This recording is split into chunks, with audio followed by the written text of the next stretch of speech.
But one of the things that I told you was that there were going to be shootings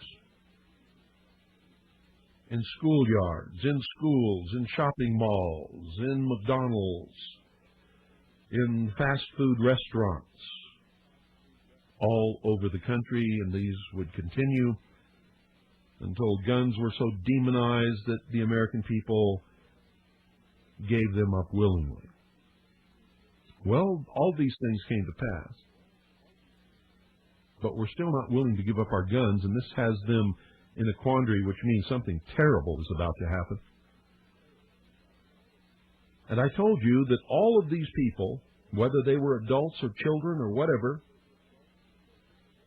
would be current or ex-mental patients on some kind of psychotropic drug or antidepressant drug, such as Prozac, that they would claim to hear voices in their head,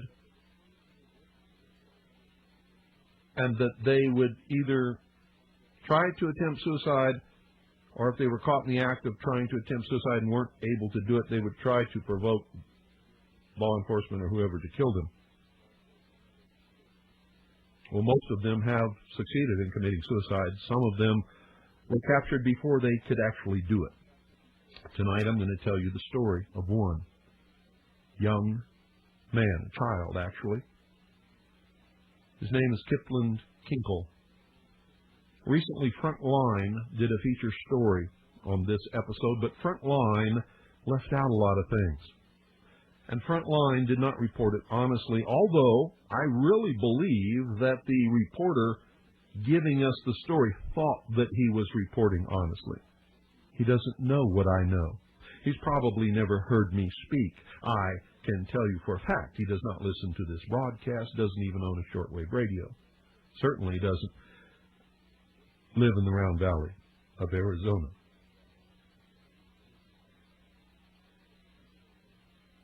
Kip Kinkle was the son of teachers. His mother and father were both teachers, pretty famous teachers, actually. Bill and Faith Kinkle, who lived in a place called Shangri-La right outside of Eugene, Oregon. Kip attended Thurston High School. He had a sister. He had problems most of his young life stemming directly from his mother and father's desire for him to excel in school. Well, he wasn't so good in school. He had dyslexia. Took him a long time to learn to read, no matter how hard he tried. He was not particularly athletic, but his father was. So was his sister and his mother. I mean, they all excelled except for him, and so he was always being put down by just about everybody. They'll tell you that they never did that, but that's baloney, and you all know it. Anybody who ever was reared in a family like that, you know what happens to somebody that doesn't fit in. No matter how much you love them, they just get criticized to death until they feel that they don't belong. And so he began to look for other things to do.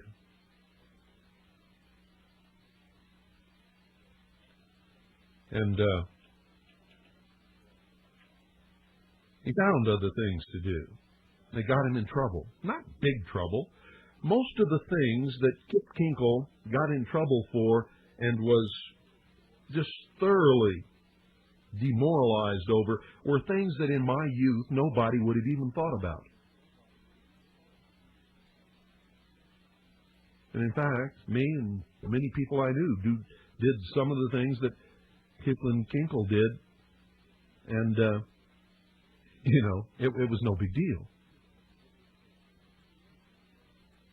See, when I was a boy, when you have conflicts with other students and you get pushed into a corner and the only way out is to have a fist fight with the bully, we didn't get in trouble.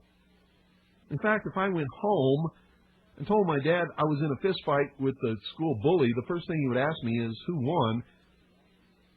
And if I said the bully won, then I was in trouble with my dad. Nowadays, you get in a fist fight at school, that's big trouble, and it goes on your record, and you can get suspended, and all kinds of things that never happened to us when we were young.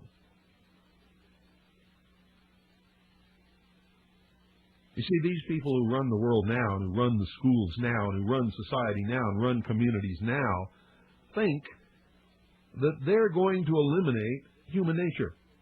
And they're not going to do it. And these things are going to continue. All they're doing is ruining people's lives. Well, they made a big mistake. Instead of working this out and just letting Kipling be Kipling, and stop trying to make him excel at things that he obviously was not very good at. Some people are not good at athletics.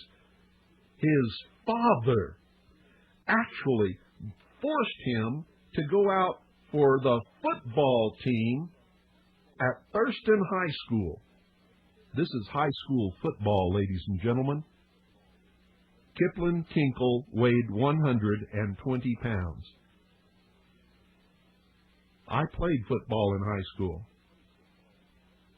And I can tell you right now, anybody who weighs 120 pounds and gets out on a football field in any high school football game is committing suicide. But yet he had to do it to please his father and please the coach. And he wasn't very good at football, and he got creamed continually. This is the kind of things that he was put through. And so he hated his father. He never admitted it. Even after he killed his father, he claimed that he loved him. And I'm telling you right now, Kipling Kinkle hated his father. He wasn't going to admit it because that's not something you admit. They sent him to a psychologist, Dr. Jeffrey Hicks, who owned guns, Glocks in particular, and talked about guns and went through hypnotherapy sessions with young Kip. And had his family doctor prescribe Prozac for him to take. So here's Kipling now, going to a psychologist who openly, during these sessions, has admitted to talking to Kipling about guns, talking about Glocks in particular, made Kipling want to own a Glock. In fact, he became obsessed with guns after he began attending sessions with this psychologist, Dr. Jeffrey Hicks. On Prozac now. And he began to make explosives. And when he would get angry at someone, he would go down to the local quarry and set off these explosives. He told Dr. Jeffrey Hicks that he was doing this.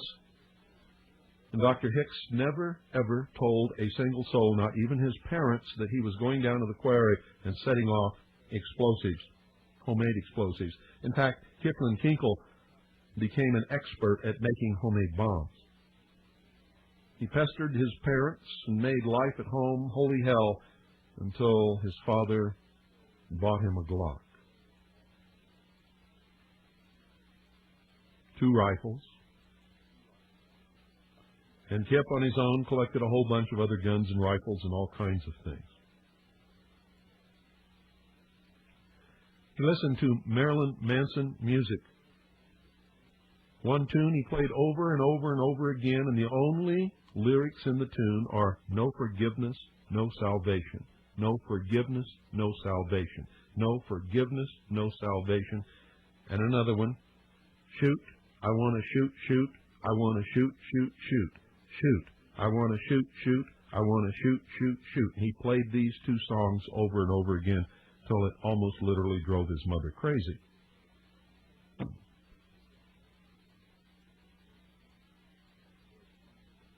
Was under the influence of some very powerful forces, one of which was brainwashing.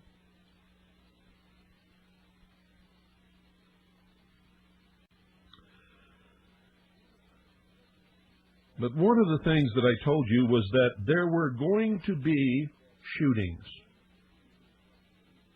in schoolyards, in schools, in shopping malls, in McDonald's, in fast food restaurants, all over the country, and these would continue and told guns were so demonized that the American people gave them up willingly.